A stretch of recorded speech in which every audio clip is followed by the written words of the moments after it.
5 రాష్ట్రాల ఎన్నికల్లో భాగంగా రసవత్తర పోరుకు వేదికైన పంజాబ్లో పోలింగ్ ప్రశాంతంగా సాగుతోంది. రాష్ట్రంలోని 117 స్థానాలకు ఎన్నికలు జరుగుతుండగా 1145 మంది అభ్యర్థులు బరిలో ఉన్నారు. పంజాబ్లో 22,615 పోలింగ్ కేంద్రాలను ఏర్పాటు చేయగా పంజాబ్లో 1.98 కోట్ల మంది ఓటర్లు తమ తీర్పుతో అభ్యర్థుల భవితవ్యాన్ని ఈవీఎంలలో నిక్షిప్తం చేయిస్తున్నారు. పంజాబ్లో మధ్యాహ్నం 1 గంట వరకు రికార్డు స్థాయిలో 37% పోలింగ్ నమోదైంది. పంజాబ్లో అధికార అకాలీదళ్ భాజపా కూటమి, కాంగ్రెస్, ఆమ్ ఆద్మీ మధ్య గట్టి పోటీ నెలకొంది.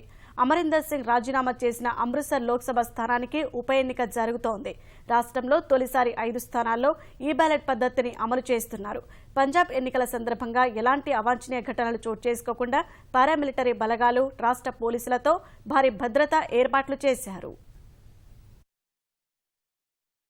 గోవాలోనూ పోలింగ్ ప్రశాంతంగా కొనసాగుతోంది. 40 శాసనసభ స్థానాలున్న గోవా శాసనసభ బరిలో 250 మంది అభ్యర్థులు తమ అదృష్టాన్ని పరీక్షించుకుంటున్నారు. రాష్ట్రంలో సుమారు 11 లక్షల మంది ఓటర్లుండగా వారి కోసం 1642 పోలింగ్ కేంద్రాలు ఏర్పాటు చేశారు. ఓటు హక్కును వినియోగించుకునేందుకు ఉదయం 7 గంటలకు ముందు నుంచే ఓటర్లు పోలింగ్ కేంద్రాల వద్ద బారులు తీరారు. మధ్యాహ్నం 1 గంట వరకు రాష్ట్రంలో 53% పోలింగ్ నమోదైంది.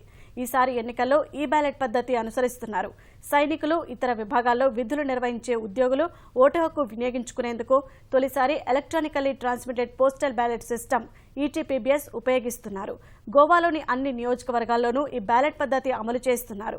గోవా ఎన్నికల పోరులో ప్రధాన పార్టీలైన భాజపా, కాంగ్రెస్, ఆమ్ ఆద్మీతో పాటు ఎంజీపీ, శివసేన కూటమి తమ అదృష్టాన్ని పరీక్షించుకుంటోంది. రాష్ట్రంలోని కీలక ప్రాంతాల్లో భారీ భద్రత ఏర్పాటు చేయగా గోవా ఎన్నికల ఫలితాలు మార్చి 11న వెలువడనున్నాయి.